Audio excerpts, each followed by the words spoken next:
Good evening. CMA inter paper 12 audit. Audit में start करेंगे हम लोग कंपनी ऑडिट के अंदर। Audit committee. ऑडिट कमेटी क्या है, बहुत ध्यान से सुनिएगा, ये बहुत इंपॉर्टेंट क्वेश्चन है।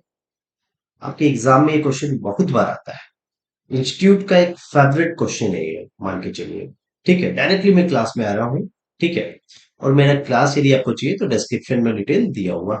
ठीक है, देखिए, scope of audit committee, function, power of audit committee, ये सब कॉमन क्वेश्चन है, इंस्टीट्यूट के बहुत फेवरेट क्वेश्चन है। देखिए, ऑडिट कमेटी का मीनिंग को समझिए, इस चीज को समझिए। It is a committee of the directors. मतलब क्या है, ये डायरेक्टर लोग की कमेटी है। कमेटी मतलब छोटी टीम है डायरेक्टर लोग की। कमेटी मतलब टीम है, डायरेक्टर लोग मिलकर टीम बनाते हैं, जिसका काम क्या है, कंपनी का फिनेंशियल स्टेटमेंट को देखना, कंपनी का ऑडिट प्रोसेस को देखना, या कंपनी के इंटरनल कंट्रोल सिस्टम को चेक करना। तो सिंपल सा क्या है, ऑडिट कमेटी क्या है, एक टीम है डायरेक्टर लोगों की, एक कमिटी है डायरेक्टर लोगों की, जो कंपनी के फाइनेंशियल स्टेटमेंट को चेक करती है, ऑडिट प्रोसेस को चेक करती है, और कंपनी के इंटरनल कंट्रोल सिस्टम को चेक करती है।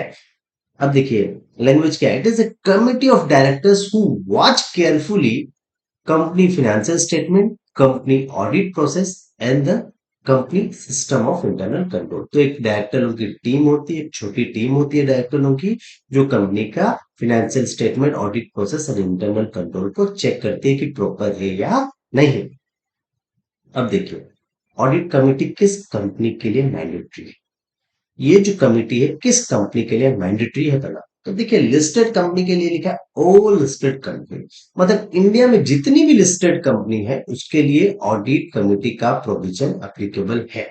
ध्यान से सुनिएगा। अब देखिए, लिस्टेड कंपनी के लिए आपको पता है ये मैंडेटरी है, हर लिस्टेड कंपनी के लिए मैंडेटरी है। अनलिस्टेड बट पब्लिक कंपनी होनी चाहिए, प्राइवेट पे ये एप्लीकेबल नहीं है। पब्लिक कंपनी के लिए वह पब्लिक कंपनी जिसका पेड अप कैपिटल 10 करोड़ या उससे ज्यादा है, या टर्नओवर 100 करोड़ और उससे ज्यादा है, या उसका आउटस्टैंडिंग लोन 50 करोड़ और उससे ज्यादा होगा, तब उस पब्लिक लिमिटेड कंपनी को ऑडिट कमेटी बनाना जरूरी हो जाएगा, मैंडेटरी हो जाएगा। तो लिस्टेड के लिए पता है, हर लिस्टेड कंपनी। पब्लिक कंपनी के लिए वह पब्लिक कंपनी जिसका पेड अप कैपिटल 10 करोड़ और मोर है, टर्नओवर 100 करोड़ और उससे ज्यादा है, और लोन 50 करोड़ और उससे ज्यादा है। आगे देखिए, an audit committee shall have minimum 3 directors, majority of them should be independent. बोलता है ऑडिट कमेटी में कम से कम 3 डायरेक्टर होने चाहिए। मतलब ऑडिट कमेटी मतलब जो टीम होगी डायरेक्टर लोगों की, उसमें कम से कम 3 डायरेक्टर होने चाहिए, याद रखिएगा। और majority of director independent director होने चाहिए। अब देखिए, इंस्टीट्यूट का ये फेवरेट क्वेश्चन है, functions of audit committee. Audit committee काम क्या है। सबसे पहला काम क्या है, recommendations for appointment and remuneration of auditors. Audit committee company का बोर्ड को बताता है कि ऑडिटर का रिकमेंडेशन देता है, मतलब इस आदमी को आप ऑडिटर अपॉइंट कीजिए, ऑडिटर को खोज के देता है, और बताता है इस रेम्युनरेशन में ऑडिटर को आप अपॉइंट कीजिए। तो बोर्ड को रिकमेंड करता है ऑडिटर का अपॉइंटमेंट एंड रेम्युनरेशन, मतलब बोर्ड को ऑडिटर का अपॉइंटमेंट को, माने बोर्ड को ऑडिटर खोज के देता है और उसका रेम्युनरेशन भी देता है। और सिंपल भाषा में बोर्ड को रिकमेंड करता है कि किसको आप ऑडिटर अपॉइंट करेंगे और क्या रेम्युनरेशन होना चाहिए। कंपनी का फिनेंशियल स्टेटमेंट को चेक करता है, ऑडिट रिपोर्ट को एग्जामिन करता है, ऑडिट कमेटी जो टीम है डायरेक्टरों की, रिलेटेड पार्टी ट्रांजेक्शंस का अप्रूवल देखती है, और कंपनी के एसेट का वैल्यूएशन करती है। सिंपल सा 4 पॉइंट यार। आगे देखिए,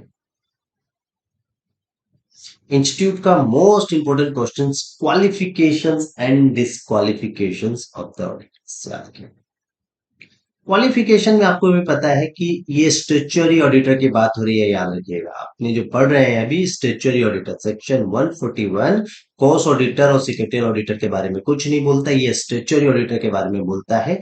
3 प्रकार के ऑडिटर याद रखिएगा, स्टेचुअरी ऑडिट, कॉस्ट ऑडिट और secretary audit. Statutory auditor chartered accountant करते हैं, सेक्रेटरी ऑडिटर कंपनी सेक्रेटरी करते हैं, और कॉस्ट ऑडिट कॉस्ट अकाउंटेंट करते हैं। तो यहाँ स्टेचुअरी ऑडिटर की बात हो रही है, तो उसका क्या क्या क्वालिफिकेशन होना चाहिए। सिंपल भाषा में पता है कि वो चार्टर्ड अकाउंटेंट पास होना चाहिए, प्लस उसके पास सर्टिफिकेट ऑफ प्रैक्टिस होना चाहिए। तो क्वालिफिकेशन में 2 चीज जरूर लिखेगा, सीए प्लस सीपी, 2 चीज होना चाहिए। ठीक है, ध्यान से सुनिएगा आगे, ध्यान से सुनिएगा। क्वालिफिकेशन ऑफ ऑडिटर में दो चीज होना चाहिए, चार्टर्ड अकाउंटेंट होना चाहिए प्लस सर्टिफिकेट ऑफ प्रैक्टिस होना चाहिए, 1+1 दो चीज होगी तो वो क्वालिफिकेशन ऑफ ऑडिटर हो गया, मतलब उस आदमी को आप ऑडिटर बना सकते हैं। दूसरा चीज देखिए, डिसक्वालिफिकेशन, मतलब किसको आप ऑडिटर नहीं बना सकते। सबसे पहला है बॉडी कॉर्पोरेट। बॉडी कॉर्पोरेट में बोलना चाहता है कि डिसक्वालिफिकेशन ऑफ ऑडिटर, ध्यान से सुनिएगा, बॉडी कॉर्पोरेट, बॉडी कॉर्पोरेट मतलब किसी कंपनी को आप ऑडिटर नहीं बना सकते, सिंपल सा बात। एक सीए इन प्रैक्टिस होगा, एलएलपी हो सकता है, याद रखिएगा बॉडी कॉर्पोरेट में एलएलपी को एक्सक्लूड किया गया है, तो एलएलपी ऑडिटर बन सकता है लेकिन कोई कंपनी कभी भी ऑडिटर नहीं बन सकती है, याद रखिए। तो बॉडी कॉर्पोरेट मतलब कंपनी की बात कर रहा है। दूसरा एम्प्लॉय, किसी भी कंपनी के एम्प्लॉय को ऑडिटर नहीं बनाया जा सकता है, प्लस किसी एम्प्लॉय, यदि कोई कंपनी का एम्प्लॉय है और उसका भी कोई एम्प्लॉय है तो वो भी ऑडिटर नहीं बन सकता है। तो सिर्फ एम्प्लॉय पॉइंट याद रखिएगा, याद, कोई भी कंपनी ऑडिटर नहीं बन सकती है, किसी भी एम्प्लॉय को ऑडिटर नहीं बनाया जा सकता है और किसी भी शेयर होल्डर को ऑडिटर नहीं बनाया जा सकता है, याद रखिएगा। पर शेयर होल्डर का रिलेटिव 1 लाख तक का शेयर रख सकता है, उसमें कोई दिक्कत नहीं है, अप टू 1 लाख तक का अलाउड है रिलेटिव ऑफ शेयर होल्डर्स, याद रखिएगा। तो 3 पॉइंट आपको समझ में आ गया। बॉडी कॉर्पोरेट को आप ऑडिटर नहीं बना सकते हैं, किसी भी इंप्लॉय को ऑडिटर नहीं बनाया जा सकता है, किसी भी शेयर होल्डर को ऑडिटर नहीं बनाया जा सकता।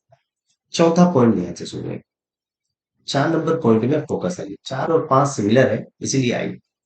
बोलता है यदि कोई 5 लाख से ज्यादा का लोन लिया है कंपनी से, उसको हम लोग ऑडिटर नहीं बना सकते। क्यों नहीं बना सकते, सिंपल सा है, यदि वो ले लेगा, ध्यान से सुनिएगा, फिर वो क्या बुक्स में विंडो ड्रेसिंग कर सकता है, बुक्स में छेड़छाड़ कर सकता है। तो सीधा सा बात है, यदि कोई आदमी 5 लाख से ज्यादा का लोन लिया है तो उसको हम ऑडिटर नहीं बनाएंगे, सीधा सा बात। या किसी ने गारंटी दिया है लोन के रिगार्ड में, याद रखिएगा 1 लाख से ज्यादा का, तो उसको भी ऑडिटर नहीं बनाएंगे।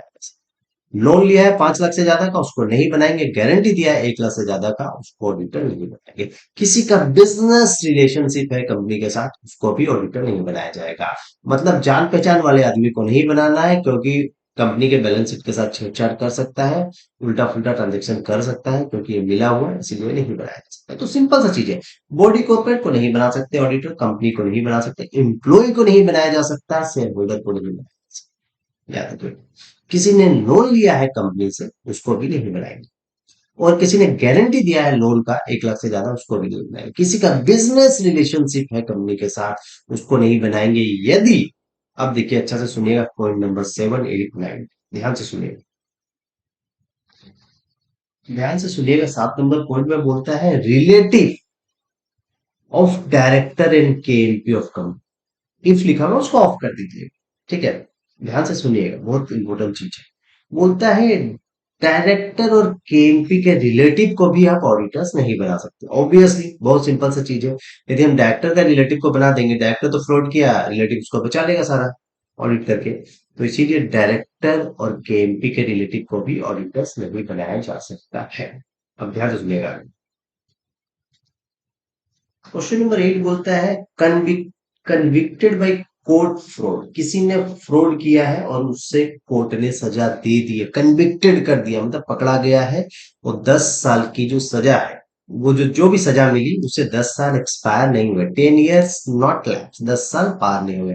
कोर्ट की सजा मिले भले उसको 1 साल हुआ है अभी, मतलब 1 साल की उसके जेल में सजा मिली है, वो अभी जस्ट जेल से निकला है, 10 साल तक वो ऑडिटर नहीं बन सकता। याद रखिए, कोर्ट ने सजा दी है प्लस 10 साल एक्सपायर मतलब खत्म होने चाहिए, लैप्स होने चाहिए। तीसरा है जो 20 कंपनी से ज्यादा ऑडिट है, क्योंकि इंस्टीट्यूट ने 20 कंपनी का ऑडिट परमिट किया गया है, 20 कंपनी से ज्यादा ऑडिट करेगा तो आपको डिस्क्वालीफाई कर दिया जाएगा। और प्रोवाइडेड सर्विस अंडर सेक्शन 144 की जो सर्विसेज हम लोग आगे पढ़ेंगे, उसमें यदि कोई सर्विस दे रहा है तो उसको हम लोग ऑडिटर नहीं बनाएंगे, वो डिस्क्वालीफाई हो जाएगा। ये सारे क्वेश्चन आज के बहुत इंपॉर्टेंट है, थैंक यू।